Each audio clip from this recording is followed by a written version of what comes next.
Mag-a-advance ka na naman? Elena, ano ba? Katulong ka lang. Huwag mo ubusin ang pasensya ko.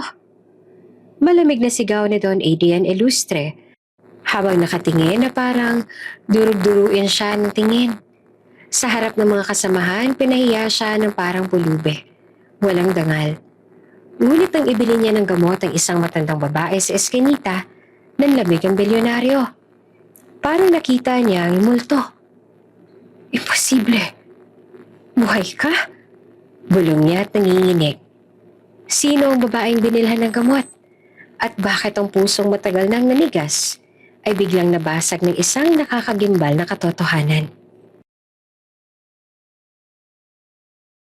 Bago ka pa lang sa channel neto, ibang kwento ni Ate Jane, istorya mo, ikwento ko. Huwag kalimutang pindutin ang notification bell at subscribe button.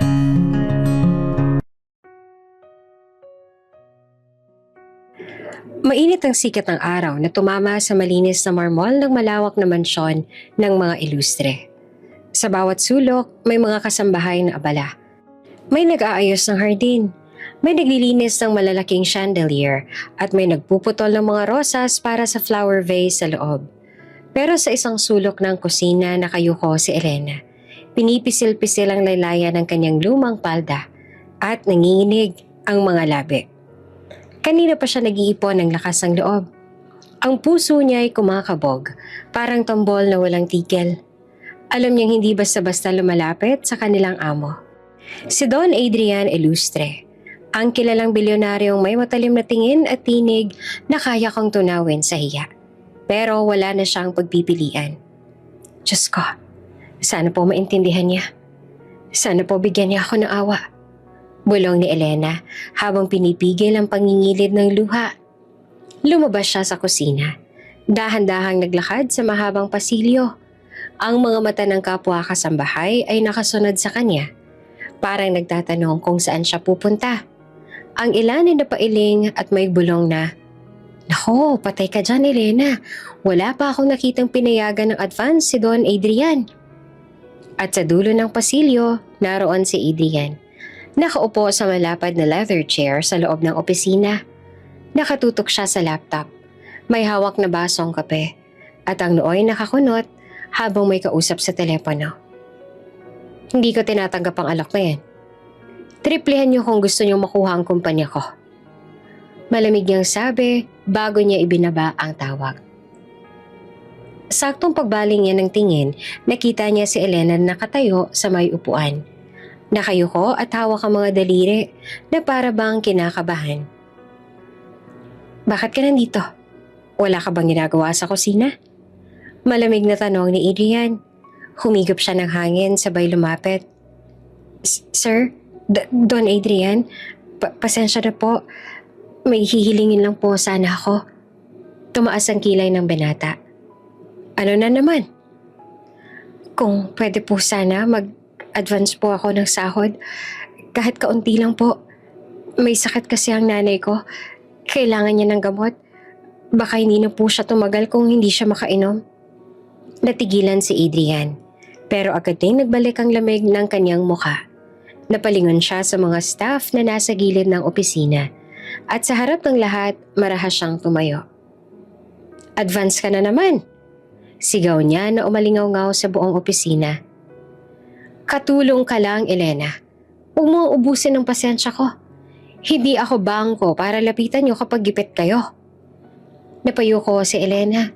Nanginginig ang kamay at halos hindi na makahinga sa hiya. Ramdam niya ang mga matang nakatingin sa kanya. May awa ang ilan, pero mas marami ang natatakot na baka madamay sila sa galit ng amo. Sir, pasensya na po talaga. Hindi ko naman po ginusto pero wala na po akong ibang malalapitan. Kailangan ko lang po ng kaunting halaga para sa gamot ng nanay ko. Halos pabulong na pagmamakaawa ni Elena. Nangingilid ang luha sa mata.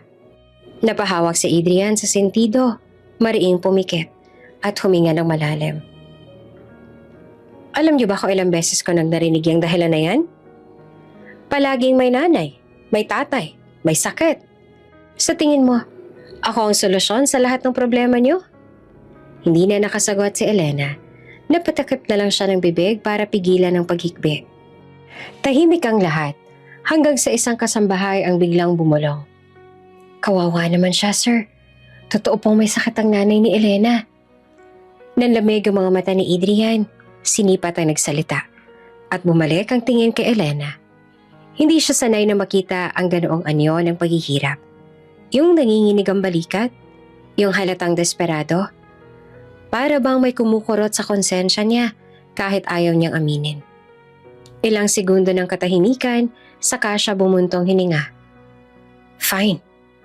Malamig niyang sabi. Pero wag mong isipin na may karapatan ka dito. Kaunti lang ibibigay ko. Sapat lang para hindi ka mamatay sa kakaiyak. At isusunod mo agad sa trabaho mo pagkatapos. Namilog ang mata ni Elena. Agad na yumuko ng mababa. Maraming salamat po, sir. Pangako po, hindi ko po aabusuhin. Salamat po. Umalis siya ng opisina na parang may bahid ng liwanag sa madilim na araw. Habang hawak ang sobre na may maliit na halaga ng pera, nagmamadali siyang bumalik sa kusina. Ngunit sa bawat hakbang niya, ramdam pa rin niya ang bigat ng hiya na inabot. Pinahiya siya sa harap ng lahat. Tinuring na parang wala siyang halaga. Pero sa isip niya, mas mahalaga ang buhay ng kanyang ina kesa sa sariling dangal. Lumapit siya sa kapwa kasambahay na nakatingin sa kanya ng may awa. Elena, kaya mo pa ba? Tanong ng isa. Tumayo siya at pinilit ang ngiti. Para kay nanay, kakayanin ko. At sa unang pagkakataon habang hawak ang perang iyon, dama niya na kahit gaano kahirap, kahit gaano kabigat ang iniinsulto, basta't para sa kaligtasan ng ina, handa siyang magpakumbaba. Sa kabilang panig naman ng opisina, muling naupo si Adrian. Pero hindi na siya makabalik agad sa trabaho. Nakatanaw siya sa bintana. Hawak ang baso ng kape pero hindi na naiinom. Sa kanyang isip, bumabalik ang imahe ni Elena. Ang mukha nito, ang luha nito, at ang desperasyon. Advance ka na naman? Bulong niya sa sarili, pero mahina na. Hindi na galit. O baka naman akong mali. Ngunit agad din niyang tinabig ang ideyang yon. Pilit binalik ang sarili sa trabaho. Ayaw niyang magpadaig sa emosyon. Ayaw niyang mukhang mahina. Hindi niya alam, iyon palang simula ng pagbabago ng lahat.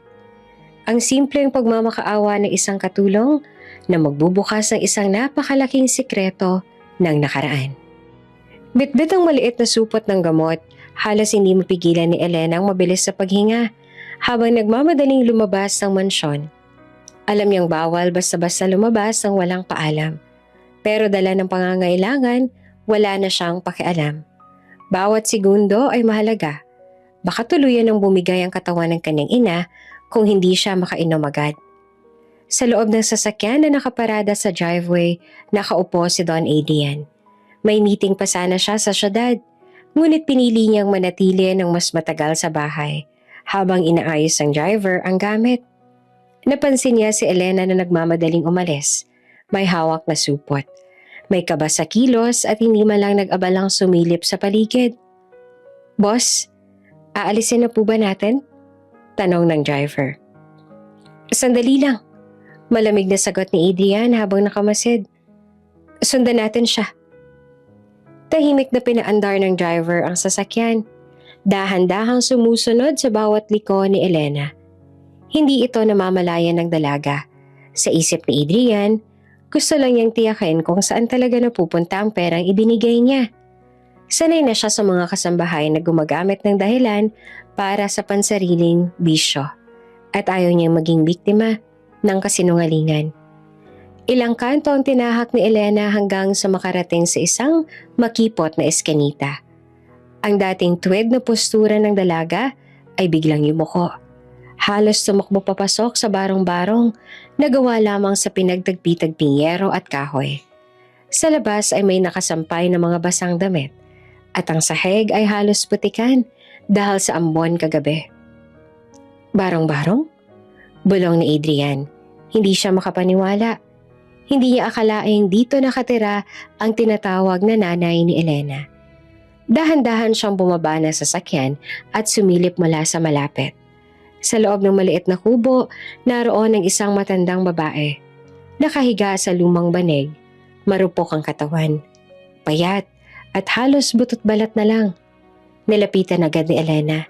Inalis ang pawis sa noon nito gamit ang basang bimpo. Sabay inilabas ang gamot mula sa supot. Nay, eto na po ang gamot ninyo. Magiging maayos na po kayo. Malambing na bulong ni Elena. Nangingilid ang luha habang iniaabot ang baso ng tubig. Dahan-dahang binuksan ng matanda ang mga mata. Malabo na ang paningin nito. Nanginginig ang kamay nang tanggapin ang gamot. Salamat anak. Salamat. Mahining tinig ng matanda. Nanlamig si Adrian. Nanlaki ang kanyang mga mata.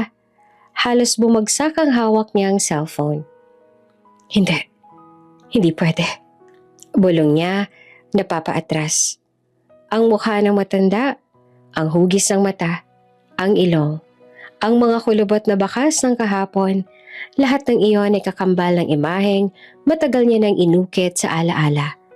Ang mukha ng kanyang ina, si Esperanza Ilustre, ang babaeng iniiyakan niya sa puntod taon-taon. Naramdaman niya ang malamig na hangin na dumampi sa balat, pero mas malamig ang kirot na bumalot sa kanyang dibdib. Para siyang binagsakan ng mundo. Imposible. Patay ka na. Ikaw na ang nailibing namin. Halos hindi niya marinig ang sarili niyang tinig. Muli siyang sumilip. Pinagmasdan kung totoo ang nakikita niya. Sa bawat halakhak ng hina ng matanda, sa bawat haplos ni Elena ng pagmamahal, lalo siyang pinangingilidan ng luha na pilit niyang pinipigilan. Naglakad siya palayo, hawak ang dibdib na parang pinipilit ng mga alaala. Naaalala niya ang huling sandali kasama ang kanyang ina, ang kabaong, ang lamay, at ang mga luhang dumaloy sa lahat ng ilustre. Naaalala niya ang pangakong babantayan ang kanilang pangalan at ari-arian, kahit wala na ang pinakamamahal na ina. Ngayon narito sa harap niya, buhay. O kung hindi man, may isang babae na hindi maipagkakailang pagkakahawig. Boss, tawag ng driver at nagtataka. Bakit po kayo nanginginig? Hindi naman agad nakasagot si Adrian. Tumalikod siya, bumalik sa loob ng sasakyan at mariing ipinikit ang mga mata. Umuwi na tayo. Utos niya at nanginginig ang tinig. Habang umaandar ang sasakyan, hindi mawala sa isip niya ang tanong. Kung buhay si Mama, bakit itinago siya? Sino may kagagawan? At bakit si Elena ang kasama niya?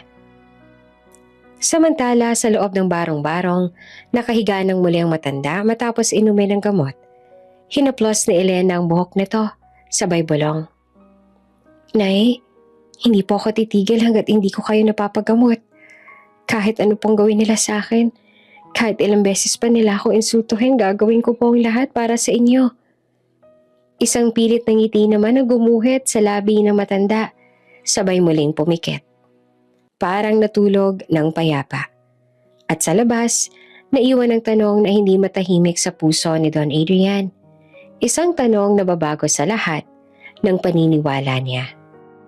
Hindi mapakali si Don Adrian buong gabi matapos makita ang matandang babae sa barong-barong. Nakaupo siya sa loob ng kanyang opisina, hawak ang baso ng brandy pero hindi man lang niya naiinom. Sa isip niya, paulit-ulit na bumabalik ang imahe ng payat na mukha ng matanda. Hindi pwede. Patay ka na, Mama. Bulong niya. Nanginginig ang kamay. Ako mismong naglamay sa'yo. Ako mismong nagbantay sa kabaong. Muling bumalik sa kanyang isip ang gabi ng lamay, 10 taon na ang nakakaraan. Puting-puti ang paligid. Mabigat ang samyo ng mga bulaklak. Nakatayo siya sa tabi ng kabaong. Mahigpit ang hawak sa gilid. Lumuha siya ng walang tigil habang pinagmamasa ng malamig na mukha ng kanyang Mama Esperanza. Ma, bakit niyo ako iniwan? Bulong niya noon. Sa tabi niya ay naroon si Doña Salvacion. Mahigpit na hinawakan ng kanyang balikat. Adrian, tama nang iyak. Ikaw nang haligi ng pamilya. Huwag ka masyadong magpakita ng kahinaan. Pero hindi niya nakalimutan ang sakit. Mula noon, itinuring niyang patay na talaga ang mama niya. Kinabukasan, maagang pinatawag ni Adrian si Elena sa opisina. Tahimik naman itong pumasok. Nakatungo, hawak ang basahan at halatang kabado. Elena, malamig na simula ng amo. Kahapon, nakita kitang bumili ng gamot at dinala sa isang matandang babae. Sino siya? Nanlaki ang mga mata ni Elena. Natigilan. Sir, pasensya na po. Wala po siyang kinalaman sa inyo. Umirap naman si Adrian. Tumaas ang noo. Walang kinalaman. Ako nagbigay sa'yo ng pera. May karapatan ako malaman kung saan mo ginamit. Nanginig ang tinig ng dalaga. Sir, matagal ko na po siyang tinutulungan. Matagal na siyang may sakit. Wala po siyang ibang kasama kaya ako na lang po nag-aalaga sa kanya at tinuring ko na rin po siyang nanay. Nanay? Halos mabasag ang boses ni Adrian. Tumango si Elena.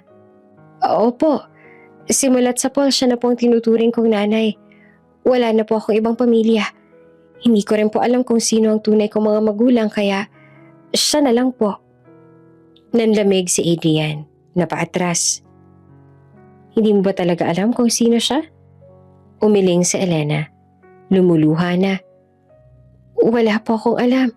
Basta sa akin, siya po ang nanay ko. Saglit na natigilan si Adrian. Sa halip na sumagot, humigpit ang kanyang panga. Saka siya tumalikod. Lumabas ka na. Agad na umalis si Elena. Halos nagmamadaling lumabas ng opisina. Naiwan si Adrian na nakatitig sa larawan ng kanyang mama sa mesa. Kung wala siyang alam, ibig sabihin, ibang tao ang may pakana nito. Sino at bakit? Hindi na siya nakatiis. Tinawag niya ang kanyang kanang kamay na si Hector. I want you to investigate. Alamin mo lahat tungkol sa matandang yon. Background, pangalan. Kahit pinakamaliit na detalye. At huwag mo ipapahalata kay Elena. Yes, boss. Sagot ni Hector. Pagkaalis ng tauhan, muling tumingin si Adrian sa larawan ng kanyang mama. Kung buhay ka pa nga, mama, bakit itinago ka sa akin? Sinong may kasalanan? Magdamag na hindi nakatulog si Don Adrian. Pabalik-balik siya sa kanyang silid. Hawak ang baso ng brandy, ngunit hindi man lang niya ito maubos. Sa bawat saglit na pumikit siya, bumabalik sa isip niya ang imahe ng matandang babae sa barong-barong. Kung siya si Mama, bulong niya sa sarili, nanginginig ang kamay. Bakit hindi ko alam na buhay siya? At bakit siya nandoon? Kasama si Elena. Kinabukasan, maagang pinatawag niya si Hector, ang pinaka-pinagkakatiwalaan niyang tauhan. Sa loob ng opisina, seryoso niyang iniabot ang sobre na walang laman. Hector, mariing sabi ni Adrian. Gusto kong imbestigahan ng matandang babae na nakita ko kahapon, kasama ni Elena. Alamin mo lahat. Pangalan, tirahan, kalagayan. Pati na ang dahilan kung bakit siya nandoon. At huwag na huwag mong ipapaalam kay Elena. Yes, boss. Mabilis sa tugon ng tauhan. Tumalikod si Adrian at dumungaw sa malaking bintana ng opisina. Mahigpit ang kanyang mga kamao habang pinagmamasdan ng hardin. Kung siya nga si Mama, walang makakapigil sa akin na malaman ang totoo. Pero kung hindi, napahigpit siya ng hinga. Mas lalo kong hahanapin ang dahilan ng lahat ng ito. Lumipas ang 2 araw, abala si Adrian sa mga papeles sa mesa nang pumasok si Hector. Dalang makapal na sobre. Halata ang kaba nito habang inilalapag ang mga dokumento. Boss, eto na po lahat ng impormasyon na nakuha namin, sabi niya. Mabilis na kinuha ni Adrian ng sobre at binuksan. Isa-isa niyang inilabas ang mga papel at letrato. Una niyang nakita ang larawan ni Elena na nag-aalaga ng isang matandang babae. Pinupunasan nito ang pawis. pinapainom ng gamot at tinatakpan ng kumot. At sa bawat kuha, iisa lang ang matandang babae. Napapuntong hininga si Adrian. Halos mabitawan ng hawak nang mabasa ang pangalan ng barangay clearance. Esperanza Vergara Ilustre.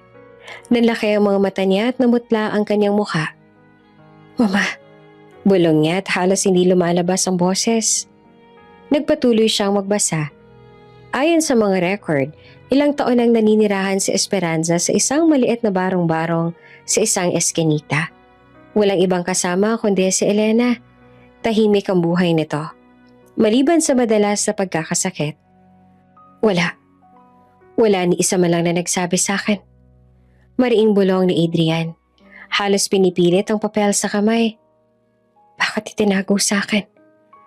Bakit pinaniwala nila akong patay na siya? Tahimik lamang si Hector, nakayuko. Nakamasid sa bigat ng emosyon ng kanyang amo. Lumuhod si Adrian sa harap ng mesa. Mahigpit na hawak ang larawan ng kanyang mama. Muling pumatak ang kanyang luha. Bagay na matagal niya nang tinago sa lahat. 11 taon kong iniyakan ng pagkamatay mo, Mama. Bulong niya. Pero buhay ka pala. Buhay ka. Napapikit siya ng mariin sabay umiling. Sino may kagagawa nito? Sino nagtago sa'yo? At bakit si Elena ang kasama mo ngayon? Tumayo siyang muli. Pinunasan ng luha at tumitig kay Hector. Ituloy mong investigasyon. Hindi pa sapat ang nalaman natin. Gusto ko ng sagot. Kung bakit siya tinago at sino ang may kagagawan. Yes, boss.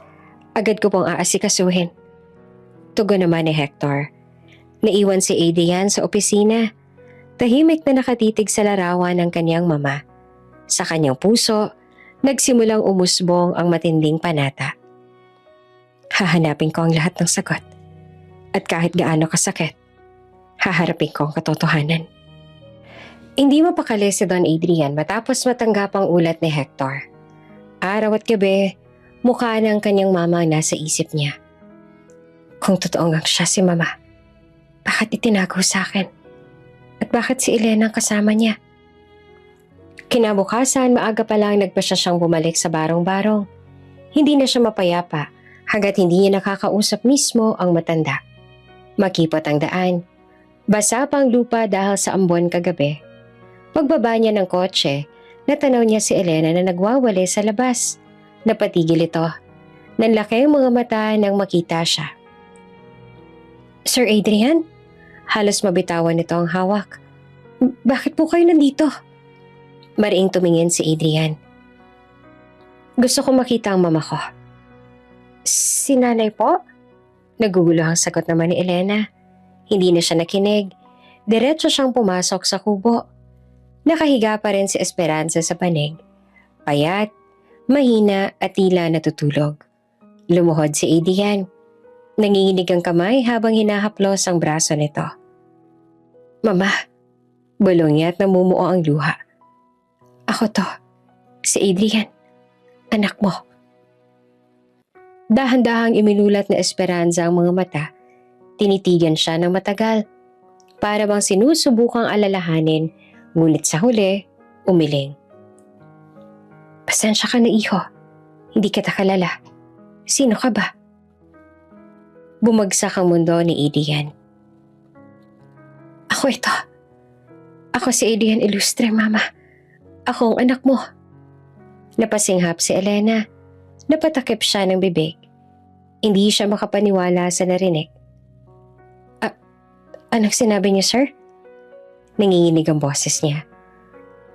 Nanay niyo po si Nanay Esperanza? Tumingin sa kanya si Adrian. Bakas ang galit at sakit sa mukha. Oo, siya ang mama ko. Siyang iniiyakan ko ng maraming taon. At buhay pala siya. Kasama mo. Nanlaki naman ang mga mata ni Elena. Napaupo sa bangko. Halos mapaiyak. Diyos ko, hindi ko alam. Sir, wala po akong kaalam-alam. Ang alam ko lang po, siya ang nanay ko. Siya lang ang kasakasama ko mula pagkabata. Tumulo ang luha niya. Nanginginig ang kamay. Kung alam ko lang, sana po hindi ako nagkulang na magsabi pero totoo po wala po akong alam. Umubos si Esperanza kaya mabilis na lumapit si Elena. Inayos niya ang unan, pinunasan ng pawis ang matanda at dahan-dahang pinainom ng tubig. Nanay, huwag po kayo mag-alala. Nandito lang ako. Mahinahong sabi niya. Tahimik lamang si Adrian, nakamasid. Sa bawat haplos ni Elena, sa bawat lambing ng tinig nito, ramdam niyang totoo ang pagmamahal. Para bang hindi ito tungkulin, kundi kusa mula sa puso. At doon lalo siyang naguluhan. Kung mama ko siya, bakit mas kilala niya si Elena kaysa sa akin? Bakit parang mas tunay silang mag-ina? Nang muling makatulog si Esperanza, naglakad si Adrian papalapit kay Elena. Malamig ang tinig niya. Bakit ikaw ang nag-aalaka? Bakit ikaw ang kasama niya? Lumunok si Elena. Pinahid ang luha. Sir, siya na lang po ang natira sa akin. Wala na po akong ibang pamilya. Wala po akong ibang kilala kundi si nanay. Kaya siya na lang ho ang tinuturing kong tunay na ina.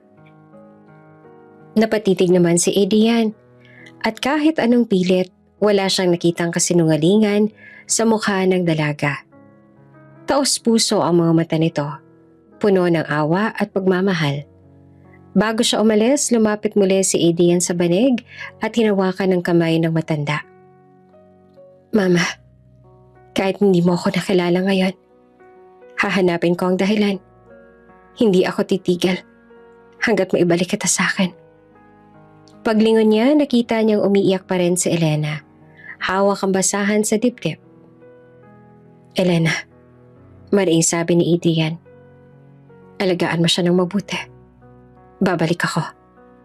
Tumango naman si Elena, nanginginig ang tinig. Opo, sir, pangako. Hindi ko siya pababayaan. Pag-alis si Adrian, mabigat ang loob niya.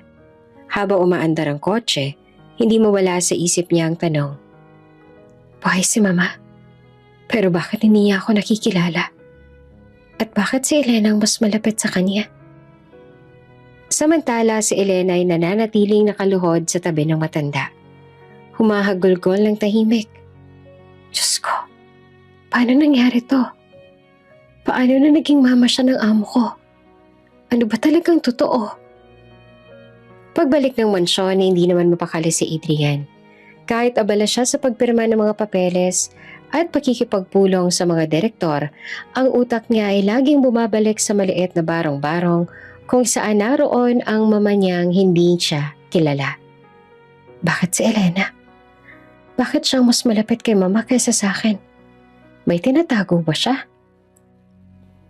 Nang gabing yun, imbes na umuwi ng diretsyo, muling nagpasya si Adrian na dumaan sa eskinita. Gusto niyang malaman ang totoo. Pagdating niya, natagpuan niyang tahimik ang paligid. Nakasara ang mga tindahan. Ang mga bata ay natutulog na sa kanilang mga duyan. Dumaan siya sa gilid ng kubo. Maingat na huwag mapansin. Sa maliit na bintana, nasilayan niya si Elena na nakaluhod sa harap ng munting altar na yari sa kahoy. May kandilang umiilaw at krus na nakatayo. Nangilid ang luha ni Adrian nang marinig ang tinig ng dalaga. Diyos ko, bulong ni Elena habang umiiyak. Bigyan niyo po ng lakas si nanay. Kahit ako na lang mahirapan, basta wag lang siyang kunin. Siya lang natitira sa akin. Siya lang. Habang nagdarasal, mahigpit na hawak ni Elena ang isang lumang litrato. Hindi mapakali si Adrian at dahan-dahang sumilip pa. Nang makita niya, nanlaki ang mga mata niya. Larawan iyon ng kaniyang mama Esperanza noong kabataan nito. Nakasuot ng simpleng bestida at nakangiti. Paanong nasa kanyang litrato ni mama? Bulong ni Adrian. Halos mabitawan ang hawak niyang cellphone. Mas lalo lang siyang naguluhan. Kung inosente siya, bakit hawak niyang alaala ng mama ko? Nang tumayo si Elena, agad siyang pumasok si Adrian. Nabigla ang dalaga at napaatras. Sir Adrian? Gulat nitong sabi. Mabilis ay tinago ang litrato sa dibdib. Matalim ang tingin ni Adrian. Anong hawak mo? Wala po. Nanginginig na sagot ng dalaga. Wala? Lumapit siya at halos dumikit sa mukha ng dalaga. Huwag mo ako lukuhin. Nakita ko. Larawan niyo ng mama ko. Paano napunta sa iyo yun? Naluha si Elena, halos magmakaawa. Sir, hindi ko po alam. Bata pa lang po ako, kasama ko na si nanay. Nakuha ko lang po itong retrato sa lumang baon nang minsan kaming lumipat ng tirahan. Akala ko po, simpleng alaala lang.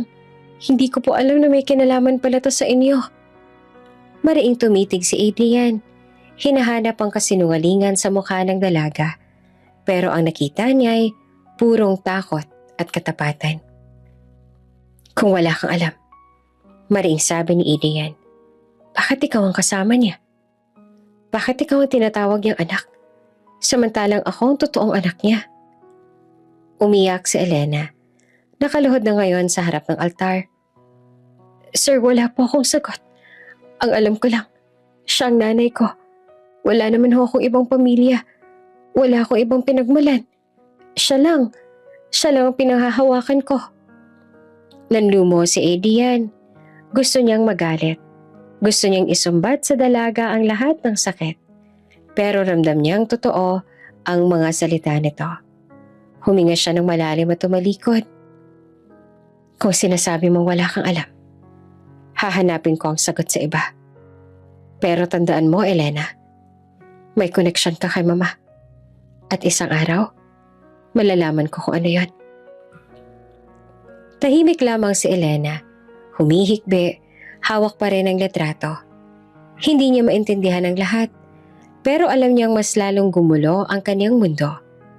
Habang pauwi, nakasandal si Adrian sa likod ng sasakyan. Mahigpit ang kapit niya sa kanyang cellphone. Paulit-ulit na naiisip ang nakita. Kung inosente si Elena, bakit nasa kanyang litrato ni mama? At bakit parang mas mahal siya ni mama kaysa sa akin? Mariin niyang pinikit ang mga mata. Ramdam ang bigat sa dibdib. Hindi ito matatapos hanggang hindi ko nalalaman ang katotohanan. Muling bumalik si Adrian sa barong-barong makalipas ang 2 araw. Hindi niya sinabi kay Elena na darating siya. Gusto niya makita kung ano talaga ang buhay nito sa araw-araw. Tahimik siyang nagmasid mula sa labas. Habang nakikita si Elena na naglalabas sa batya at si Mama Esperanza na nakahiga pa rin. Mahina ngunit binabantayan ng dalaga. Para siyang tunay na anak. Ano ba talagang totoo? Tanong ni Adrian sa sarili habang nakasandal sa poste. Habang abala si Elena sa paglalaba, lumapit naman si Adrian sa loob ng kubo. Napansin niyang may lumang kahon sa ilalim ng mesa. Bahagya itong nakabukas. Parang matagal nang hindi nagagalaw. Sa unay nagdadalawang isip siya, pero nanaig ang pagnanais niyang malaman ang katotohanan. Dahan-dahan niyang hinila ang kahon at binuksan. Nandoon ang ilang lumang damit, punit-punit na mga papel at isang sobre na kulay dilaw na halos kupas na. Kinuha niya ito, binuksan, at doon bumulaga ang isang dokumento. Birth certificate. Pangalan, Elena Vergara. Inang nakalagay, Esperanza Vergara Ilustre. Ama, blankong iniwan, walang pangalan. Halos hindi makahinga si Adrian sa nakita. Mahigpit ang kapit niya sa papel. Nanginginig ang kamay. Vergara? Bulong niya. Pamilyar ang apelido. Ito ang apelido ng kanyang mama bago ito ay kinasal sa kanyang ama. Kung si mama ang nakalagay na ina ni Elena, anong ibig sabihin ito? Napaluhod siya sa gilid ng mesa. Hawak-hawak ang papel. Hindi niya alam kung maiiyak ba siya o magagalit. Ibig sabihin ba nito, magkapatid kami? O may mas malalim pang sekreto? Biglang bumukas ang pinto. Agad niyang sinilid ang birth certificate sa kanyang jacket bago pa siya makita ni Elena. Sir Adrian? Gulat ng dalaga. May hawak pang basang damit. Kanina pa po ba kayo dito? Mabilis siyang tumayo. Pilit na pinapakalma ang sarili. Kakarating ko lang. Tinitigan siya si Elena. Halatang may alinlangan. Pero agad din itong ngumiti. Pasensya na po ako magulo. Hindi ko po alam na darating kayo. Umiling si Adrian. Ayos lang. Habang nakikipag-usap kay Elena, ramdam ni Adrian ang bigat ng papel na nakatago sa kanyang dibdib. Gusto niyang tanungin ito kung alam ba niya ang nalalaman ng birth certificate, pero nang makita niya ang ngiti ng dalaga habang inaasikaso ang kanyang mama, nagdalawang isip siya. Kung wala talaga siyang alam, baka masaktan lang siya kung ngayon ko ilalabas ang tanong. Sa halip, pinili niyang manahimik at magbasid.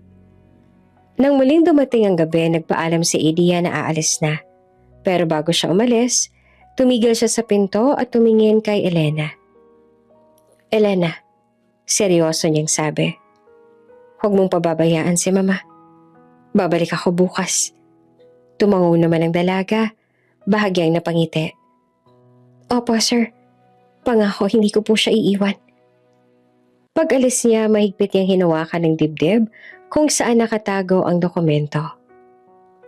Kung totoo nga nakalagay dito, hindi lang basta konektado si Elena kay Mama. May dugo kami nag-uugnay. At malalaman ko ang buong katotohanan.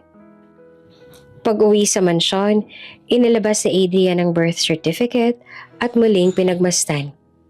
Kinalabutan siya habang paulit-ulit na binabasa ang pangalan ng kaniyang mama na malinaw na nakalagay roon bilang ina. Hindi ako titigil. Mariin niyang sabi sa sarili. Hahanapin ko ang lahat ng sagot. At kahit gaano kasakit, kahit gaano kabigat, malalaman ko kung sino talaga si Elena. At anong ugnayan niya sa akin. Tahimik ang umaga sa mansyon ng Ilustre. Abala ang mga tauhan sa pag-aayos ng almusal at paglilinis ng paligid. Sa kusina, naroon si Elena. Nakayuko at maingat na nag-aayos ng mga baso at plato. Pinipilit niyang maging normal ang kilos. Kahit ramdam pa niya ang bigat ng kahapon. Ang pagkadurog ng puso nang hindi siya makilala ni Mama Esperanza. At ang pag-amin ni Adrian na iyon ang tunay niyang ina. Habang pinipilit niyang maging abala, biglang bumukas ang malaking pintuan ng sala. Dumating si Doña Salvacion, ang matriarkang lola ni Adrian na palaging kilala sa matapang na presensya at malamig na tingin. Nakabaston, mamahalin ng damit at parang kahit simpleng paglalakad ay may kasamang utos. Mapanlait na tinig ni Salvacion. Agad na sumipat sa kusina. Napansin niyang may batang babae roon na tila komportableng kumikilos sa mansyon. At sino naman ang batang ito? Natigilan si Elena at agad na yumuko. Donya, ako po si Elena. Tumutulong lang po ako dito sa paghahanda. Lumapit si Salvacion. Malakas ang bawat yapag ng takong sa sahig. Tiningnan niya si Elena mula ulo hanggang paa. Para bang sinusukat ang halaga nito. Katulong ka ba? Opo, Donya. Napangisi si Salvacion, tsaka malakas na natawa. Katulong lang pala. Pero kung makapag-ayos ng pinggan, parang may-ari ng bahay. Aba, ambisyosa ka rin pala. Namula si Elena at nanginginig ang kamay habang hawak ang baso. Patawad po, Donya. Gusto ko lang pong makatulong. Makatulong? Umirap ang Donya. Huwag mong gawing dahilan ng pagtulong. Ang totoo, gusto mong magpakitang tao para mapalapit sa pamilya namin. Nakikita ko ang mga estilo mo, iha. Manggagamit ka. Namilog ang mga mata ng ibang katulong at tauhan, pero walang nagsalita. Alam nilang kapag sumabat sila ang papatamaan ng galit ng Donya. Hindi po totoo yan. Nanginginig na sagot naman ni Elena. Wala po akong balak na manggamit. Lumayas ka na rito, sigaw ni Salvacion. Itinulak ang balikat ni Elena. Hindi ko hahayaang may katulad mong mangamkam ng simpatiya sa pamilya ko. Habang buhay akong naririto, hindi ka magkakaroon ng lugar sa tahanang ito. Napaatras si Elena. Halos matumba. Ang mga kasamahan niyang katulong nakatingin lang, bakas ang awa. Ngunit wala nang makapagsalita. Isa sa mga hardinero ang mahina pang bumulong. Kawawa naman siya. Pero agad itong pinandilata ng kasamang katulong na nag-warning na huwag magsalita. Halos mawala ng lakas si Elena. Tinanggal niya ang suot na apron at dahan-dahang inilapag sa mesa. Pasensya na po, Donya. Mahina niyang sabi habang pinapahid ang luha. Kung ito po ang kagustuhan ninyo, aalis na lang po ako. Wala po akong hinangad kundi ang maglingkod at mag-alaga. Hindi ko po intensyong manggamit. Tumaas ang baba ni Salvacion. Nagtagumpay ang ngisi. Mabuti't naintindihan mo. Tandaan mo, hindi ka kailanman magiging bahagi ng pamilya Ilustre. Isa kang hamak at hanggang doon ka lang. Luhaan, naglakad palabas si Elena. Mabigat ang bawat hakbang. At ramdam niya ang matang nakasunod sa kanya. Bawat titig ng mga kasamahan ay parang patalim na humihiwa sa kanyang dibdib. Paglapit sa pinto, hindi niya na napigilan ang paghikbi. Diyos ko, hanggang kailan po bang ganitong sakit? Hanggang saan pa bang kahihiyang kaya kong tiisin? Pagkalabas niya ng mansyon, nagsara ang mabigat na pinto sa likod niya. Naiwan sa loob si Salvacion, taas noo at kontento. Habang ang mga tauhan ay nananatiling tahimik, walang magawa. Sa mga sumunod na sandali, nananatiling mabigat ang katahimikan sa mansyon. Si Salvacion ay nakaupo sa malaking upuan, pinapaypayan ng katulong, habang iniisip na wala na siyang alalahanin sa presensya ng isang hamak sa loob ng tahanan. Ngunit ang hindi niya alam, ang desisyon niyang ito ay lalong magtutulak kay Adrian na hanapin ang katotohanan at lalong magbubukas ng sugat na matagal nang tinatago ng pamilya Ilustre. Tahimik ang hapon sa baryong kinalalagyan ng barong-barong de Esperanza. Nasa labas si Elena, naglalaban ng kakaunting damit habang si Esperanza ay nakahiga sa loob. Mahimbing na natutulog matapos uminom ng gamot. Pawisan si Elena ngunit hindi siya nagrereklamo. Ang bawat kilos niya ay puno ng malasakit at tiyaga. Hindi niya alam na may pares ang mata na palihim na nakamasid sa kanya. Si Adrian iyon, nakasandal sa sasakyan niyang nakaparada sa kanto. Kanina pa siya nag-iisip kung bakit may kakaibang kabutihan ng babaeng ito. Katulong lamang siya. Ngunit tila ba may pusong mas malaki kesa sa sino mang kilala niya sa lungsod. Kahit hirap siya, hindi siya nagrereklamo. Bakit kaya ganito siya kabuti? Tanong ni Adrian sa isip niya. Sa loob-loob niya, hindi niya rin maitago ang paghanga. Lumapit siya ng kaunti. Elena, tawag niya. Nagulat naman si Elena at agad na tumayo. Sir Adrian, pasensya na po. Hindi ko po namalayang nandito kayo. Hindi niya na napansin ang pawis sa kanyang noo o ang dumi sa palda mula sa labada. Ngunit sa paningin ni Adrian, iyon ang nagpatunay na hindi siya plastic. Simpleng babae lang na handang magsakripisyo para sa iba. Habang nag-uusap sila, biglang may mabilis na tricycle na dumaan sa makitid na kalsada. Sa gulat, muntik nang masagasaan si Adrian na nakatayo sa gilid ng daan. Sir! Sigaw ni Elena. Walang pag-aalinlangan, mabilis siyang tumakbo at hinila si Adrian palayo.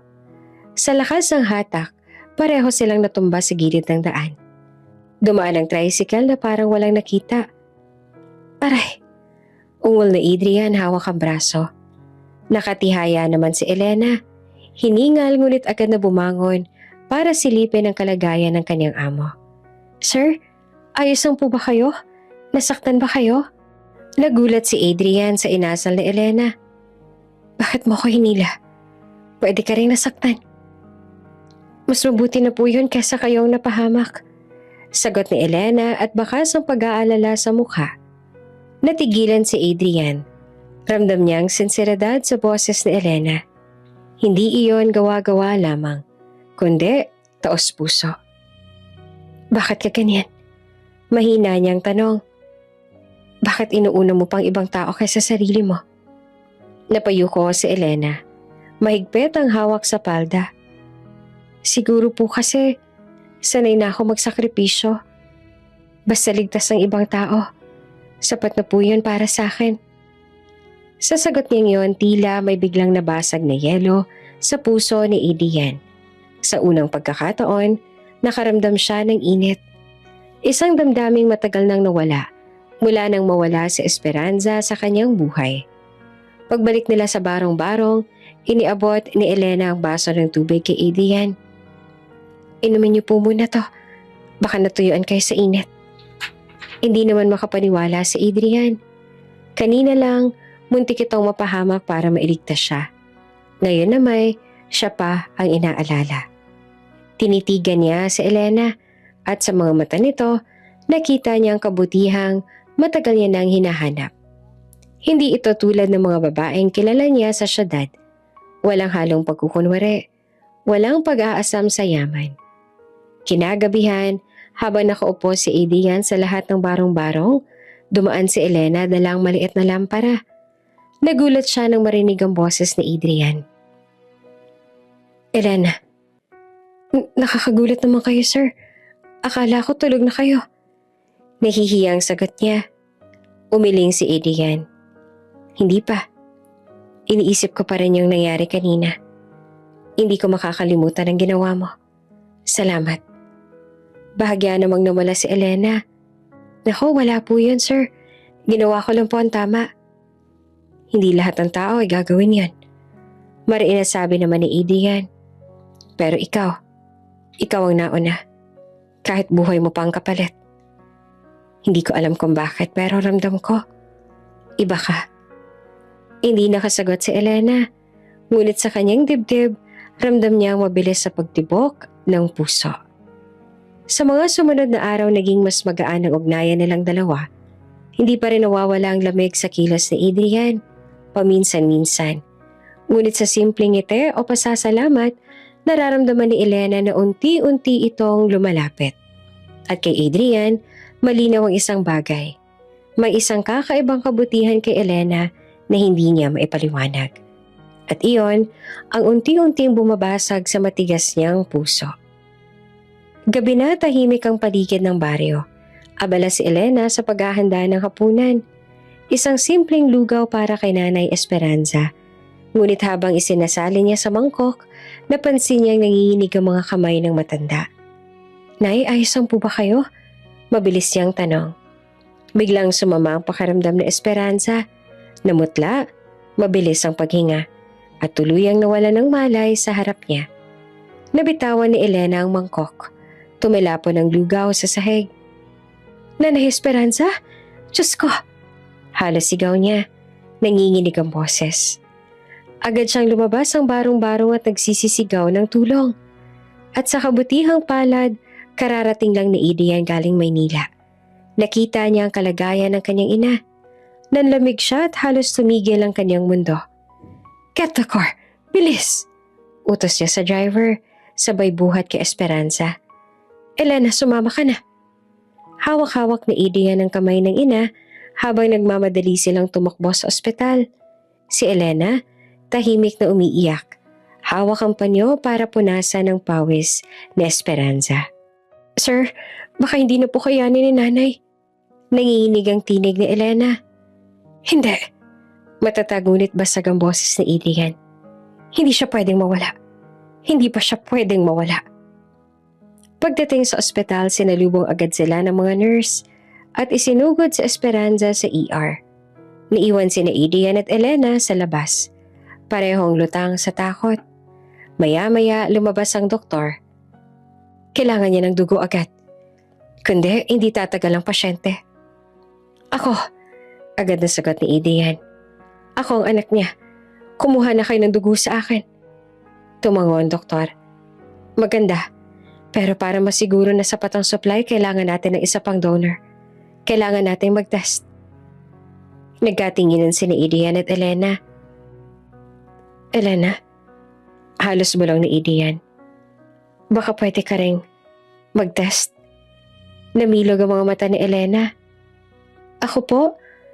Pero hindi naman po kami magkadugo ni Nanay. Please, wala nang oras. Subukan lang natin. Sagot ng doktor. Dinala sila sa laboratorio at kinuhaan ng dugo. Tahimik ang paligid habang hinihintay nila ang resulta. Si Adrian ay naglalakad-lakad sa hallway. Halatang balisa. Si Elena naman ay nakaupo sa gilid. Mahigpit na hawak ang rosaryo. Pabulong na nagdarasal. Panginoon, iligtas niyo po si nanay. Kahit ako na lang mahirapan, huwag lang siya. Makalipas ang ilang minuto, bumalik ang doktor, dala ang mga papel. Magandang balita, sabi nito. Pareho kayong tugma. Pwede kayong makuhaan ng dugong dalawa. Nalaglag ang balikat ni Adrian sa ginhawa. Salamat. Ngunit napansin niyang parang may iniisip pa ang doktor. Pero may isa pa akong dapat sabihin. Dagdag ng doktor. Hindi bang karaniwan ang compatibility ng dugo ninyo? Sa ganitong level ng tugma, kadalasan ito'y makikita lamang sa mga taong magkadugo. Parang binuhusan ng malamig na tubig si Adrian.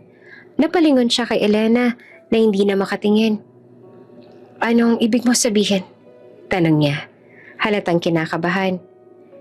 Hindi ko sinasabing tiyak, paliwanag ng doktor. Pero malakas ang posibilidad na may relasyon kayong dalawa. Maaring magkapatid o magulang at anak. Kung gusto ninyo ng kasiguraduhan, kailangan natin ng DNA test. Pag-alis ng doktor, naiwan sina Adrian at Elena sa hallway. Parehong walang masabi. Ang tanging naririnig nila ay ang mabilis sa pintig ng kanilang puso. Elena, basag ang boses ni Adrian. Pilit hinahanap ang mga mata nito. Bakit tugma ang dugo natin? Sino ka ba talaga? Napaiyak si Elena. Umiling habang hawak ang dibdib. Wala po akong alam, sir. Wala. Lumaki akong walang tatay. Iniwan kami noon. Ang nanay ko maaga rin kinuha ng sakit. Ang alam ko lang, ako at si Nanay Esperanza, nagkita lang kami dito. At tinulungan ko siya dahil wala siyang kasama. Tinitigan siya ni Adrian. Naghahanap ng kasinungalingan sa kanyang mukha. Pero ang nakita niya ay purong katotohanan. Isang babaeng ulila na nadawit sa misteryong hindi niya rin maintindihan. Habang nakaupo si Adrian sa bench ng ospital, pinisil niya ang sentido. Kung totoo man ang sinabi ng doktor, paano? Paano naging posible? Magkadugo kami ni Elena? Samantala, nasa kapilya naman si Elena at nakaluhod at humahagulhol. Diyos ko, bakit ganito? Ano pong ibig sabihin ng lahat ng to? Makalipas ang ilang oras, lumabas ang doktor. Maayos na ang transfusion. Nakaligtas ang pasyente. Pwede na kayong pumasok para makita siya. Parehong nakahinga ng maluwag sina Adrian at Elena. Ngunit kahit panandali ang ginhawa ang dala ng balitang yon, hindi mabura sa isip nila ang mabigat na tanong. Magkadugo nga ba talaga sila? At kung totoo man, anong ibig sabihin nito sa nakaraan at sa hinaharap? Tahimik ang pasilyo ng ospital nang lumabas si Adrian mula sa lisilid kung saan nagpapahinga si Esperanza matapos ang transfusion. Nakita niya si Elena na nakaupo sa gilid ng waiting area, yakap ang bag at tila tulala. Namumugto ang mga mata nito, halatang kagagaling lang sa pag-iyak. Huminga ng malalim si Adrian. Pinipilit kontrole ng emosyon. Pero habang tinitingnan niya si Elena, lalong bumibigat ang mga tanong na hindi niya mapigilan. Lumapit siya, mabigat ang bawat hakbang. Napatayo si Elena nang mapansin siya pero agad ding yumuko. Elena, malamig ngunit nanginginig ang tinig ni Adrian. Kailangan natin mag-usap.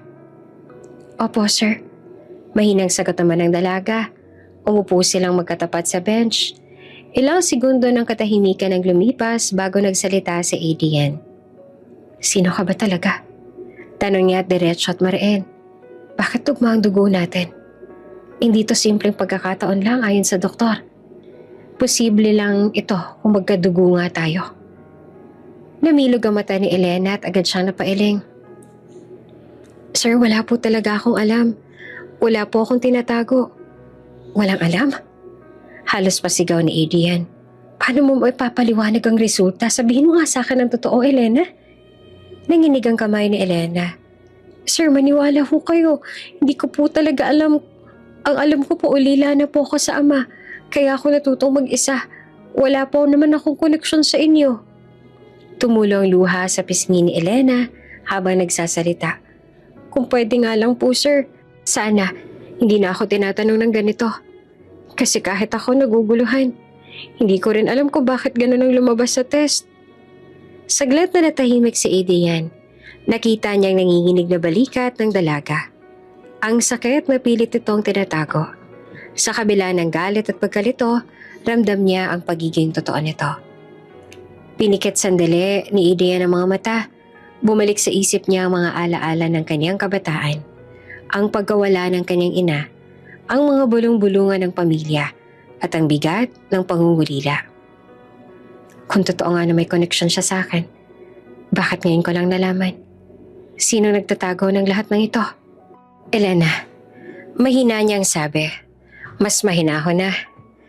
Hindi naman sa sinisisi kita. Pero kailangan kong malaman ng totoo. Hindi lang naman to para sa akin kundi para rin kay mama. Napatingin si Elena sa kanya. Nangingilid pa ang luha. Sir, kung meron man po akong alam, matagal ko na po dapat na sinabi pero ang totoo wala po talaga. Ako man ay nagtatanong din kung bakit parang lagi akong tinadala ng tadhana sa mga taong may kaugnayan sa inyo. Nang marinig iyon, lalong napalalim ang buntong hininga ni Adrian. Hindi niya alam kung magagalit ba siya o maaawa. Tumayo siya, naglakad-lakad sa harap ng bench. Kung wala kang alam, may ibang taong may hawak ng katotohanan. At hindi ako titigil hanggat hindi ko nalalaman kung bakit magkadugo tayo. Hindi na nakapagsalita si Elena. Tahimik lang siyang nakatingin kay Adrian. At sa kabila ng takot, ramdam niyang totoo ang sinasabi nito. Hindi titigil si Adrian hanggat hindi niya nakukuha ang kasagutan. Bumalik si Adrian at tumabi kay Elena. Hindi naman inaasahan ni Elena nang bigla niyang maramdaman ng isang panyo na iniabot nito. Pahit mo yan. Mahina at halos hindi narinig na sabi ni Adrian. Nagulat si Elena. Hindi niya akalaing sa kabila ng galit nito, may malasakit pa rin. Pinahid niya ang luha gamit ang panyo. Hindi makatingin ng diretso sa kanya. Elena, seryosong wika ni Adrian. Mula ngayon huwag kang matatakot. Kahit anong mangyari, hahanapin natin ang katotohanan. Pero kailangan kong malaman. Handa ka bang malaman din ang lahat kahit masakit? Sandaling natahimik si Elena pero tumango siya. Kung iyon po ang kailangan para gumaling si Nanay Esperanza, handa po ako. Bago sila bumalik sa silid, tumigil sandali si Adrian sa corridor at tumingin kay Elena. Sa mga mata nito, nakita niya hindi lang isang katulong, kundi isang taong konektado sa kanya sa paraang hindi pa niya lubusang maipaliwanag. At sa gabing iyon, habang patuloy na lumalaban si Esperanza sa kanyang karamdaman, unti-unti ring nagsisimulang mabuksan ang pintuan ng mga lihim ng kanilang nakaraan. Kinabukasan habang nagpapahinga si Esperanza sa ospital, napagdesisyon na ni Adrian na dumaan muna sa barong-barong kung saan nanirahan ng kanyang ina at si Elena. Habang nakaupo si Elena sa tabi ng kama ni Esperanza, nagpresenta si Adrian na siya na muna ang magbabantay. Elena, magpahinga ka muna.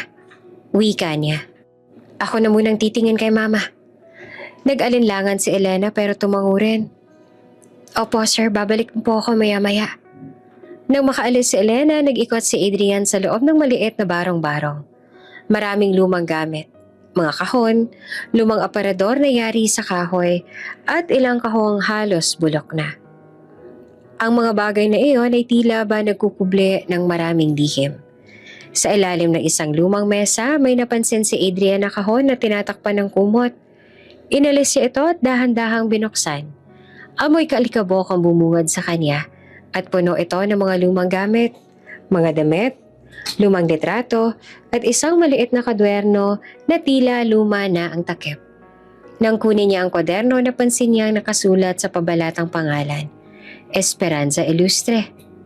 Diary? Mahina niyang bulong. Binuksan niya ang unang pahina. Ang sulat kamay ng kanyang ina ay simple ngunit halatang nagmamadali. Puno ng emosyon. Mahal na diary, ngayong gabi pinanganak ko ang aking pangalawang anak. Isang babae, ngunit hindi ko malang nasilayan ng matagal. Ang pamilya ng asawa ko, kinuha siya sa akin. Ayaw nilang manatili siya sa piling ko. Ang sabi nila, kahihiyan siya sa pangalan ng ilustre. Pinilit nila akong pumayag. Wala akong magawa. Nalaki ang mga mata ni Adrian. Bumilis ang tibok ng kanyang puso. Pangalawang anak? Babae? Ibig sabihin may kapatid ako? Binasa niya ang kasunod na pahina. Mahal ko ang aking sanggol. Ngunit hindi ko alam kung saan siya dinala. Ang sabi nila pinabayaan na lamang siya. Walang araw na hindi ko siya iniyakan. Kung mababasa mo to balang araw, anak, patawarin mo ako. Hindi ko ginusto ang nangyari. Napatigil si Adrian. Ang mga kamay niya ay nanginginig habang hawak ang diary. Sir Adrian, tawag ni Elena mula sa labas. Hawak ang dala niyang prutas galing palengke. Agad niya isinara ang diary at itinago sa ilalim ng mesa. Ngunit hindi niya napigilan ang bigat ng iniwang tanong sa kanyang isip. Elena, sagot niya at pinilit gawing kalmado ang boses. Pasensya na po, medyo natagalan ako. May pinapahabol lang po si Manang sa tindahan. Ngumiti si Adrian ng tipid. Ayos lang. Habang inaasikaso ni Elena ang prutas, palihim siyang tinitigan ni Adrian. Sa isip niya, nagsimulang umusbong ang ideya. Baka si Elena ang tinutukoy sa diary. Kinagabihan, nakaupo si Adrian sa gilid ng higaan ni Esperanza. Mahimbing ang tulog nito dahil sa gamot. Muling kinuha ni Adrian ng diary at binasa ang mga huling pahina. Kung sakaling hanapin mo ako, anak, sana hindi mo ako kamuhian. Pinilit lang nila. Ang tanging iniwan ko ay isang maliit na pulang kumot at ang kwentas sa galing sa akin. Napakagat-labi si Adrian. Kumot? Kwentas? Baka si Elena nga iyon. Baka siya ang kapatid ko. Pero isang bahagi ng isip niya ay hindi pa rin makapaniwala. Paano kung hindi? Paano kung nagkakamali ako? Pero kung siya nga, bakit siya napunta sa ganitong kalagayan? Bakit hindi ko siya nakilala noon pa? Kinabukasan habang nag-aayos si Elena ng mga gamit sa kusina ng barong-barong, lumapit si Adrian. Tahimik muna siyang nakatingin sa dalaga bago nagsalita. Elena, maingat niyang wika. Kung sakali, may natatandaan ka ba tungkol sa pagkabata mo? Mga gamit o alaalang naiwan ng iyong ina? Nagulat si Elena. Napaisip sandali. Meron po. Isang lumang kwentas sa lagi kong daladala. Sabi ng nanay ko noon, bigay daw yan sa akin noong sanggol pa ako. Hindi ko lang alam kung kanino ba talaga yung galing. Halos mabitiwan ni Adrian ang hawak na baso. Kwentas? Diary? Pulang kumot? Lalong nagulo ang isip niya. Kinagabihan habang nakaupo sa veranda ng ospital, huminga ng malalim si Adrian. Pinagmasdan niya ang buwan at pinilit na buuin ang lahat ng piraso ng palaisipan. Kung totoo ang nasa diary, si Elena ang kapatid ko matagal lang nawala. Pero paano ko sa silid ng ospital, mahimbing na natutulog si Esperanza. Sa gilid ng kama, nakaupo si Elena. Maingat na pinupunasan ang pawis ang matanda. Si Adrian nakatayo lamang sa may pintuan, tahimik na nakamasid. Sa kanyang mga mata, hindi na lamang basta katulong si Elena. Isa na siyang peraso ng palaisipang unti-unting bumubuo ng isang malaking sekreto. Isang sekreto na kayang baguhin ang lahat. At sa kanyang bulsa, mahigpit niyang hawak ang diary ng kanyang ina. Ang susi sa katotohanang matagal nang inilibing ng pamilya ilustre. Nakaupo si Doña Salvacion sa veranda ng mansyon nang dumating si Adrian. Halatang pagod ito mula sa ospital, pero may ningning sa mga mata na matagal nang nawala. Lola, bungad ni Adrian, diretso ang tingin. May mahalaga akong sasabihin. Nagtaas ang kilay ang Donya, kunwari kalmado. Ano yun, apo? Huminga ng malalim si Adrian. Buhay si Mama. Buhay si Mama Esperanza. Parang natigilan ng Donya. Napakapit siya sa sandalan ng upuan at dahan-dahang napalunok. Ano? Buhay si Esperanza? Tumayo si Adrian. Puno ng emosyon ng tinig. Oo, Lola. Hindi siya namatay noon. Gaya ng akala natin. May sakit siya pero nandyan siya. Nakita ko siya mismo. Nagkunwaring nagulat si Salvacion. Bahagyang pinapadyak ang baston. Diyos ko, ang akala ko'y matagal na siyang nawala. Paano nangyari yan? Pero sa loob-loob niya, nanlalamig ang kanyang dibdib. Imposible. Akala ko, hindi nalalabas ang sikretong to. Paano ko malaman ni Adrian ang buong katotohanan? Paano ko mabunyag na ako ang dahilan kung bakit nawala si Esperanza noon? Pinilit niyang itago ang kaba sa ngiti. Adrian, baka nagkakamali ka lang. Hindi ba't matagal na tayo nagluksa? Hindi ako nagkakamali, Lola. Si Elena mismo ang nag-aalaga sa kanya. Namilog ang mga mata ng Donya at agad siyang nagkunwaring nadismaya. Si Elena? Ang babaeng yun? Ginagamit ka lang niya. Hindi aksidente na siyang nasa tabi ng Esperanza. Baka sinasadya niyang palabasin na siyang nagligtas para makuha ang tiwala mo. Napatingin si Adrian, halatang naguguluhan. Pero Lola, nakita ko kung paano siya nag-alaga. Kung hindi dahil sa kanya, baka wala na si Mama. Sinasabi ko na sa'yo, ginagamit ka lang niya. Madiin ang boses ng Donya. Hindi mo ba nakikita? Nagpapakita siya ng kabutihan para unti-unti kang hawakan sa leeg. Gusto niya mapasok ang pamilya ilustre. At kapag nangyari yon, tapos na ang lahat ng pinaghirapan natin. Natahimik si Adrian. Sa loob-loob niya bumabalik ang mga alaala. Ang pagkakasagip ni Elena sa kanya sa kalsada. Ang mga gabing nagdarasal ito sa tabi ni Esperanza. At ang mga luha nitong walang halong kaplastikan. Kung ginagamit niya lang ako, bakit siya handang isakripisyo ang sarili niya para sa amin? Hindi. May mali sa sinasabi ni Lola. Habang nakatalikod si Adrian, muling nanlaki ang mga mata ni Salvacion at sa loob-loob niya ay nanginginig ang kanyang isip. Hindi pwede. Kung magtutuloy-tuloy to, baka matuklasan ni Adrian na si Elena ang batang kinuha ko noon. At kapag nalaman niya ang totoo, babagsak ang pangalan ng ilustre. At ako ang maunang mapapahiya. Pinisil niya ang baston at mahina ang bulong. Hindi ko hahayaang mangyari yon. Pagharap niya ulit kay Adrian, peke ang ngiti. Apo, tandaan mo lang, ang payo ko. Ingatan mo ang sarili mo. Huwag mo hayaang palapitin ng mga taong hindi mo kilala. Baka mamaya, sugatan ka nila. Tumango lamang si Adrian, ngunit hindi ito kumbinsido. Sa halip na maniwala, mas lalo siyang naintriga. Kinagabihan habang nakaupo siya sa tabi ni Esperanza sa ospital, inilabas si Adrian ang diary na nahanap niya. Mahigpit niya itong hawak habang nakatingin kay Elena na maingat na pinupunasan ng pawis ng matanda. Kung ginagamit niya lang ako, dapat matagal pa siya lumayo. Pero narito pa rin siya. Hindi, kailangan kong hanapin ang totoo. At kapag nalaman ko na, kahit sino pang humarang, kahit si Lola, hindi ako titigil. Mainit ang sikat ng araw nang pumasok si Adrian sa ospital.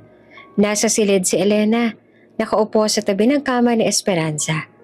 Banayad yung pinupunasan ng noo ng matanda gamit ang basang bimpo. Habang mahina ang ngiti sa labi, kahit puyat at halatang pagod, hindi nawawala ang lambing sa kanyang mga kilos. Sandaling napatigil si Adrian sa pintuan. Sa isip niya, bumabalik ang mga sinasabi ni Doña Salvacion kagabi. Ginagamit ka lang ng babaeng yan. Kailangan kong malaman. Totoo ba ang kabutihan niya o palabas lang? Balong ni Adrian sa sarili. Magandang umaga. Malamig na bati ni Adrian ang tuluyang pumasok. Napatayo naman agad si Elena, parang nahuli sa maling gawain. Sir Adrian, gising na po si nanay kanina pero nakatulog ulit. Nasa maayos po siyang lagay ngayon. Tumango naman si Adrian pero hindi ngumiti. Tuwid ang boses niya. Elena, kailangan natin mag-usap. Kita ang kaba sa mukha ng dalaga. Maingat siyang sumunod palabas ng silid hanggang sa makarating sila sa maliit na waiting area ng ospital. Diretsong tumingin si Adrian kay Elena. Matagal ka nang tumutulong sa amin. Pero sa puntong ito, kailangan ko nang magsabi ng totoo. Hindi na kita pwedeng panatilihin dito. Aalisin na kita sa trabaho. Parang binuhusan ng malamig na tubig si Elena. Napalunok siya at halos hindi makatingin. Sir, anong ibig niyo pong sabihin? Ibig kong sabihin, mariin na wika ni Adrian. Hindi na kita kailangan bilang tagapag-alaga ni Mama. May ibang mag-aalaga sa kanya. Makakatanggap ka naman ng kabayaran. Nagmistulang naipit ang dibdib ni Elena. Sandaling tumahimik ang paligid. Maraming iniikot sa kanyang isip. Paano na si Nay Esperanza kung aalis siya? Sinong mag-aalaga sa kanya sa gabi? Pero pinilit niyang pigilan ang luha. Ngumiti ng bahagya at tumango. Salamat po, sir. Mahina niyang sagot. Nagulat si Adrian. Salamat? Sa anong dahilan? Huminga ng malalim si Elena. Salamat dahil kahit sandali. Binigyan niyo ako ng pagkakataon na maalagaan si Nanay Esperanza. At alam kong mas magiging maayos siya dahil kasama ka na niya ngayon. Hindi ko po alam kung bakit siya napalapit sa puso ko pero kahit papaano, natulungan ko siyang gumaan ng pakiramdam. Nangilid ang luha sa kanyang mga mata pero hindi siya nagreklamo. Kung ito po ang desisyon ninyo, tatanggapin ko. Ang mahalaga, ligtas siya ngayon. Parang biglang may pumukpok sa dibdib ni Adrian. Hindi niya inaasahan ang sagot ni Elena. Sa halip na magalit o magmakaawa, nagpasalamat pa ito. Elena, mahina niyang sambit. Napatingin si Elena at pinipilit pa rin ang ngiti kahit nanginginig ang labi. Sir, huwag po kayo mag-alala. Isa lang po akong katulong. Alam ko po ang lugar ko. Hindi ko po kayo bibigyan ng problema. Halos panginig ang tuhod ni Adrian. Sa unang pagkakataon, nakita niyang isang tao na kahit api-apihan, marunong pa rin magpasalamat at magpakumbaba. Bigla siyang lumapit. Mahigpit na hinawakan ang balikat ng dalaga. Hindi mo naiintindihan. Sinusubukan lang kita. Napatigil si Elena. Subok, sir. Tumango naman si Adrian, puno ng pagsisisi ang boses. Oo, gusto ko makita kung ano ang gagawin mo kung aalisin kita. Pero ang sagot mo, hindi ko inakala. Imbes na magalit, nagpasalamat ka pa. Halos mapahagulgol naman si Adrian pero pinigil niya ang sarili. Elena, wala kang bahid ng kasinungalingan. Totoo ka. At dahil doon, lalo kong gustong malaman ang katotohanan sa pagitan natin. Nakangiti ngunit luhaan si Elena. Sir, hindi ko man alam kung bakit ako nandito o kung bakit ako pinapahintulutan ng Diyos na makasama kayo. Pero iisa lang po ang sigurado ako. Hindi ko po kayo niloloko. Tumahimik ang paligid. Sa mata ni Adrian, malinaw niyang nakita ang kabutihan ni Elena. Isang pusong handang magtiis at magpasalamat kahit sa gitna ng kawalan.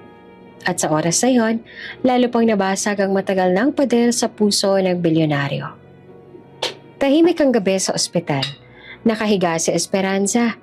Mahimbing na natutulog matapos ang ilang araw na mahirap na gamutan. Sa kabilang bahagi ng silid, nakaupo sina Adrian at Elena, parehong balisa. Ang sinabi ng doktor kanina ay paulit-ulit na umaalingaw-ngaw sa isip ni Adrian. Parehong tugma ang dugo ninyo. Kailangan natin magsagawa ng mas malalim na pagsusuri. Sir Adrian, maingat na bungad ni Elena. Halos hindi makatingin. Sigurado po ba kayo na ipagpapatuloy natin to? Tumingin si Adrian, seryoso ang mukha. Walang ibang paraan, Elena. Kailangan kong malaman ang totoo. Kung ano man ang koneksyon natin kay Mama, kailangan lumabas na. Napalunok si Elena. Sa kabila ng kaba, tumango siya. Kung yan pong makakapagpalinaw ng lahat. Kinabukasan, maagang dumating ang doktor at isang medical team. Ipinaliwanag nila ang gagawin. Magpapadala kami ng sample ng dugo niyo pareho sa laboratorio. Sa loob ng ilang araw, makukuha natin ang resulta. Tahimik lamang si Elena habang tinitingnan ang karayom. Nanginginig ang kanyang mga kamay. Napansin naman niya ni Adrian kaya hinawakan niya ito. Wala kang dapat ikatakot. Bulong niya. Tumango lamang si Elena bago pumikit at hinayaan ng nurse na kunin ang kanyang dugo. Pagkatapos ay si Adrian naman ang sumailalim sa proseso. Mabilis pero ramdam nila na mabigat ang kahihinatnan. Pag-alis ng medical team na iwan silang dalawa sa silid, ramdam ang bigat ng katahimikan. Elena, basag ni Adrian. Ano man ang lumabas sa resulta, gusto kong malaman mo. Hindi magbabago ang tingin ko sa'yo. Naluha si Elena. Sir, natatakot ako. Paano kung mali ang lahat ng iniisip natin? Paano kung wala pa akong kinalaman kay Nanay Esperanza? Hinawakan ni Adrian ang kamay niya. At paano kung ikaw nga ang matagal ko nang hinahanap na kapatid? Hindi ba't mas magandang malaman kaysa manatiling nakatago? Napangiti naman si Elena kahit puno ng luha. Oo nga po. Makalipas ang 3 araw, dumating ang doktor. Hawak ang brown envelope. Kapansin-pansin ang bigat ng kanyang hakbang. Mr. Ilustre, Miss Elena, panimula niya. Narito na po ang resulta ng DNA test. Kinabahan silang pareho. Dahan-dahang binuksan ng doktor ang envelope at binasa ang nakasulat. Base sa pagsusuri, 99.9% probability. Magkapatid kayo. Parang natigilan ng buong silid. Napakapit si Adrian sa mesa, habang si Elena naman ay napaupo at nanginginig. Magkapatid? Mahinang ulit ni Adrian na papikit. Unti-unting bumagsak ang luha sa kanyang pisngi. Si Elena halos hindi naman makapagsalita. Ibig sabihin, akong nawala mong kapatid? Tumakbo si Adrian papalapit. Niyakap siya ng mahigpit. Akala ko'y wala ka na. Pero narito ka pala, Elena. Hindi na kita bibitawan. Humikbe si Elena sa balikat ng kuya na noon lang niya tuluyang nakalala. Kuya? Oo, ako yun. Sagot ni Adrian at halos mabasag ang tinig. At ikaw ang kapatid kong matagal nang kinitil ng kasinungalingan. Habang nagyayakapan sila, muling pumasok sa isip ni Adrian ang diary na nabasa niya. Ang sulat na Esperanza tungkol sa nawawalang anak. Lahat ng piraso ay nagsimulang magdikit-dikit. Si Elena ang batang yon.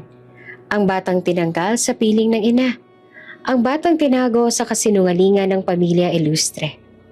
Mahigpit pa rin niyang hawak si Elena nang magsalita siya. Papangako ko sa iyo, Elena. Hindi na ulit maitatago ang katotohanan. Kahit sino pang humadlang, ilalaban kita. Nararapat ka makilala bilang anak ni Mama. Napahagulgol si Elena, pero dama niya ang bigat at ginhawang sabay na bumabalot sa kanya. Sa unang pagkakataon, may pangalan na tahanan na siyang tunay na maituturing. Sa labas ng ospital, lihim na nakamasid si Doña Salvacion. Nakita niyang yakapan ni Adrian at Elena. Nakuyom niya ang kanyang baston at sa loob-loob niya, nagngangalit ang takot. Nagsimula nang lumabas ang sekreto. Paano kung pati ako ay madamay? Ngunit sa silid, tanging saya at pagluha ng magkapatid ang nangingibabaw. At doon nagsimula ang tunay na pagbabago sa buhay ni Adrian at Elena. Ang simula ng pagbubunyag ng matagal nang nakatagong katotohanan. Mabilis ang paglipas sa mga araw. Sa ospital, unti-unti nang lumalakas si Esperanza. Nakakakain na siya ng maayos. Nakakabango ng walang tulong. At higit sa lahat, unti-unti nang bumabalik ang mga alaala niyang matagal nang nawala. Isang hapon, habang nakaupo siya sa kama, nakatingin sa bintana, tinawag niya si Elena. Elena, halika iha. Lumapit agad ang dalaga, dalang mainit na sabaw. Opo, Nanay Esperanza. Heto po para lumakas pa kayo. Ngumiti si Esperanza. Tinanggap ang sabaw pero hindi agad uminom. Sa halip, tinitigan niya si Elena. Parang may hinahanap sa kanyang mga mata. Elena, mahina niyang sabi. Alam mo ba, parang matagal na kitang kilala. Parang hindi lang bilang tagapag-alaga. Napatigil si Elena. Hindi alam ang isasagot. Nanay, baka po dahil matagal na rin tayo magkasama. Umiling si Esperanza. Nangilid ang luha. Hindi. Higit pa ron, anak. Ikaw ang nawala kong anak. Nanlaki ang mga mata ni Elena. Ano po? Sakto namang pumasok si Adrian, dala ang mga gamot. Narinig niya ang huling salita ni Esperanza. at halos mabitawan niya ang hawak. Mama, naaalala mo na? Tumulo ang luha ni Esperanza. Oo, Adrian. Naaalala ko na ang lahat. Ang gabi ng panganganak ko. Ang pagtangis ko ng sabi nitong kunin sa akin ng sanggol. Sabi nila, wala ng bata. Pero alam kong kasinungalingan yon. At ngayon narito siya sa harap ko. Si Elena. Napahagulgol si Elena. Hindi alam kung yayakap o lalayo. Nanay, totoo po ba to? Lumapit si Adrian. Mahigpit na hinawakan ang balikat ng kapatid. Totoo, Elena. At may ebidensya na tayo. Ang DNA test. At ngayon, si Mama mismo ang nagsasabi. Kinabukasan, pinatawag ni Adrian ang ilang miyembro ng pamilya Ilustre. Kabilang ang mga tiyahin at pinsan na matagal nang nakikinabang sa yaman. Dumating din si Doña Salvacion, dalang malamig niyang titig at baston. Sa harap nila, pinatayo ni Adrian si Esperanza. Bagamat mahina pa, matatag ang kaniyang boses. Makinig kayo, paniwala niya. Matagal na akong pinatahimik. Ngunit ngayong bumalik na ang alaala ko, panahon na para lumabas ang katotohanan. Ang batang inagaw ninyo sa akin noon, si Elena, ay buhay. At narito siya ngayon. Nataranta ang ilan, nagbulungan. Napatingin kay Elena na nakatayo sa tabi ni Adrian. Luhaan, ngunit matatag. Huminga ng malalim si Esperanza at itinuro si Doña Salvacion. Ikaw, Salvacion. Ikaw ay nag-utos na kunin ang anak ko. Ikaw ang nagpalabas ng kasinungalingang patay na ako. Ginawa mo ito para mapanatili ang kapangyarihan sa yaman ng Ilustre. Natigilan ang lahat. Nagkunwaring hindi apektado si Salvacion, ngunit halata ang pagkabahala sa kanyang mga mata. Esperanza, matagal ka nang may sakit. Baka namamalikmata ka lang. Huwag mong sisihin ang iba sa mga alaala mong sirang-sira. Umiling si Adrian, matalim ang tingin. Hindi ka na makakalusot, Lola. May diary si Mama. May ebidensya ang doktor. At higit sa lahat, may DNA test na nagpapatunay na si Elena ay kapatid ko. Anak mismo ni Mama. Hindi na pwedeng itago ang lahat. Hindi na rin napigilan ni Esperanza ang sarili. Lumapit siya kay Elena at niyakap ito ng buong higpit. Anak, patawarin mo ako. Kung alam mo lang kung gaano kita hinanap. Kung ilang gabi ako nagdasal na makita kang muli. Salamat sa Diyos ay binalikan niya sa akin. Humagulgol si Elena sa bisig ng ina. Nanay, salamat po. Kahit hindi ko alam ang totoo noon, lagi kong naramdaman na may kulang sa buhay ko. Ngayon, buo na ako dahil sa inyo. Si Adrian hindi napigilan ng luha. Lumapit at niyakap silang dalawa. Sa wakas, buo na tayo. Ang ibang kamag-anak na tulala, hindi nila alam kung paanong tatanggapin ang revelasyon.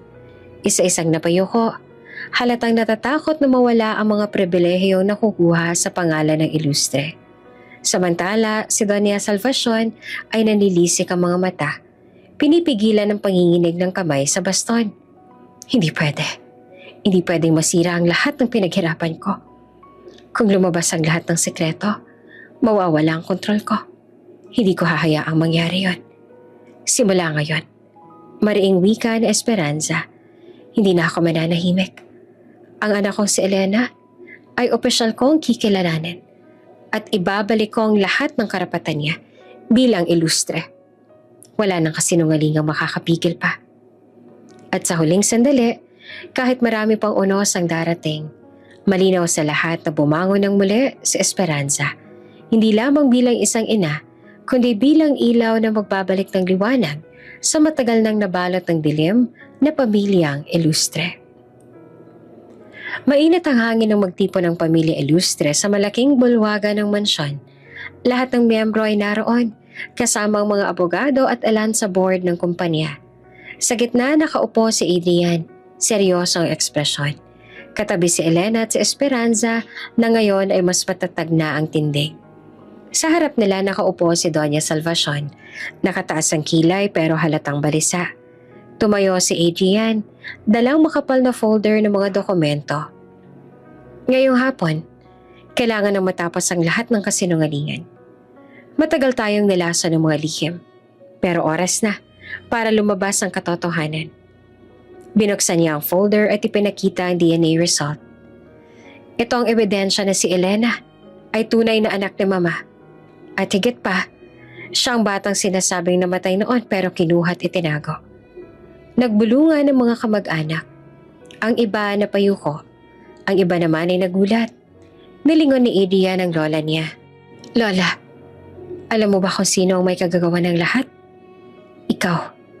Ikaw ang nag-utos na itago si Elena at palabasin na patay na si Mama para manatili sa kamay mo ang kontrol na yaman at pangalan ng ilustre. Nanlaki ang mga mata ni Salvacion. Adrian, huwag mo nga akong pagbintangan ng ganyan. Lahat ng ginawa ko para sa pamilya. Ngunit agad siyang hinarap na Esperanza. Nanginginig ang tinig pero puno ng tapang. Salvacion, matagal mo akong pinatahimik. Ikaw ang kumuha ng anak ko. Ikaw ang nagpakalat ng balitang patay na ako. Ilang taon ako nagdusa sa kasinungalingan mo. Hindi na nakapagsalita si Salvacion. Ang mga mukha ng mga kamag-anak ay nakatutok sa kanya, puno ng panunuya at galit. Pumasok ang abogado ni Adrian dala ang mga papeles. Doña Salvacion, base sa mga investigasyon, lahat ng accounts ninyo ay na-freeze. Lahat ng ari-arian ninyo ay hawak na ng korte para sa audit. Halos mabitawan ni Salvacion ang kanyang baston.